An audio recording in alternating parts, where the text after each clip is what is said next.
I want to continue talking about the Pages palette and Pages, following up on our first video.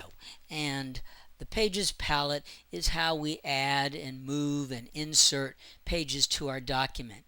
And we can access that in a variety of different places within the menus and the different palettes. First, I'm going to look over here to my little Pages icon, and I can click here and it brings up the Pages palette.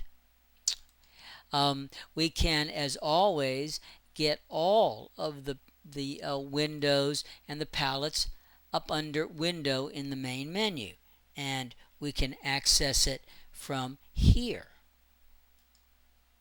And there you see it. Okay, and we can add pages in a variety of different places. The first off, we can go right here to the corner, the little options button here, right there, which is in the corner of all your palettes, and we can say insert pages, and we can add pages here, and we'll just say OK, and notice now we've got 8 pages in our document. We can also generally right click, and once again you see we can bring up these different little palettes and windows that would let us modify and insert pages. Alright, then we can go also up to the main menu under Layout, and once again we have Pages, and then slide over to Add Page, Insert Pages, Move, Delete Pages, etc. And we've got a number of different ways that we can access that information.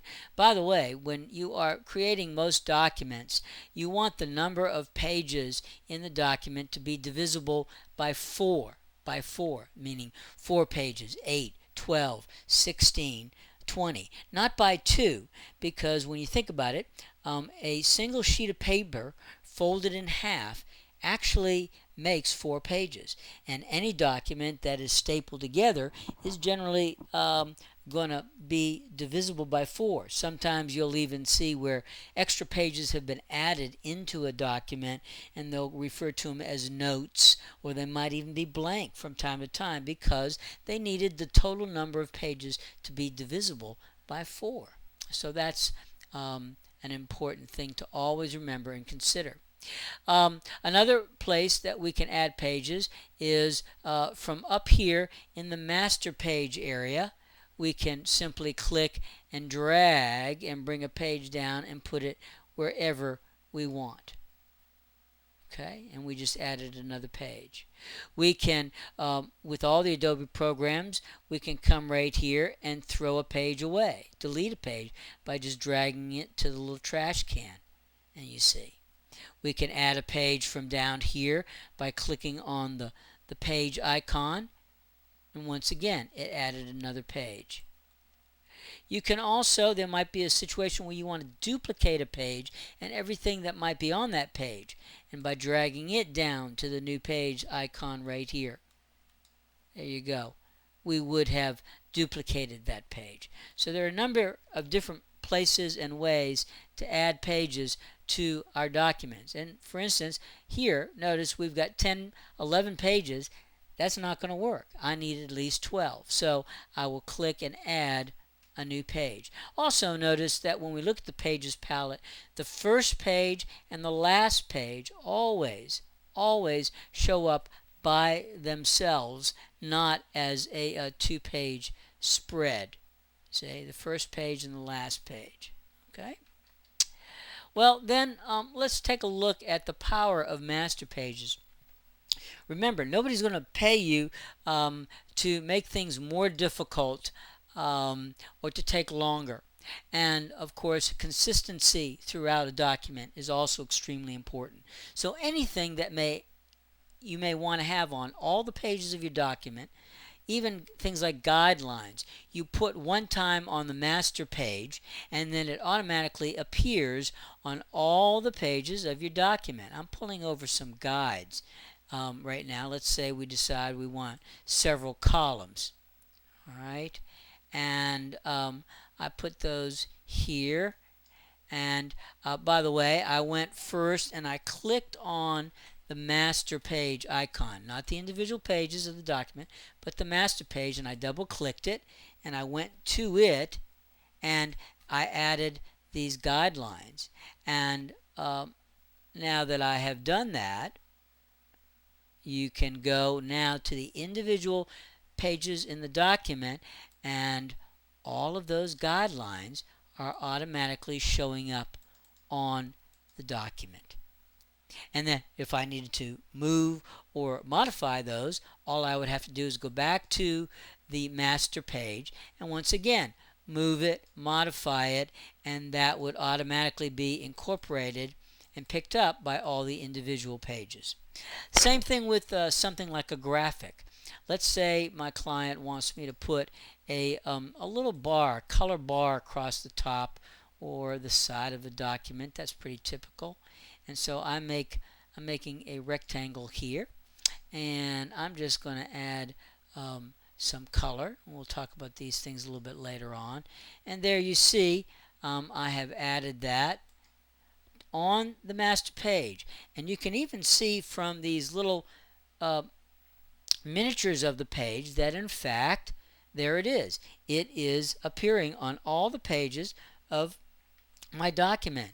And when I go to the pages, the individual pages of the document, there you can see that little bar is now visible on all the pages of the document.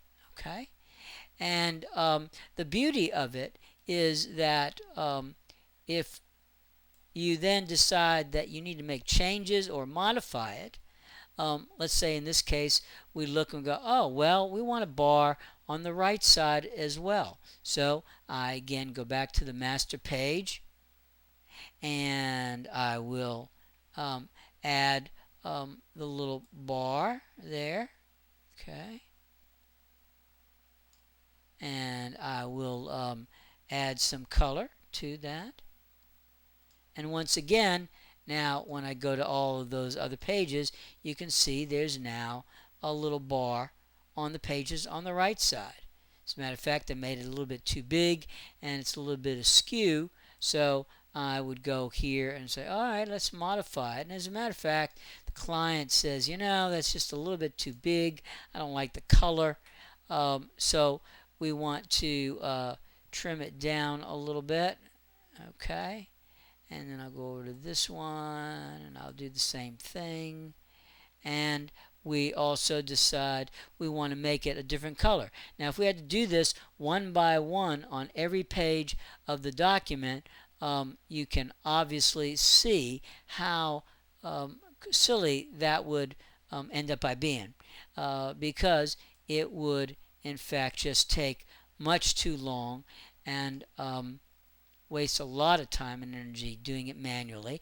And what if on one of the pages I didn't make it exactly the right size, or I didn't put it in exactly the right position? So by doing it on the master page, we add to the consistency of things. And here again, we made the change on the master, we made it a little bit thinner, we made it a different color, and there you see it. It is on all the pages, been automatically changed no matter how many pages are in our document. So that is the beauty and the power of working with master pages. Any element that you want to have repeated, and we're going to come back in the next video and we're going to talk about how you add automatic page numbering using the master page as your basis for adding that element, and you'll automatically have the page numbers on every page of your document. And master pages, an essential, important ingredient.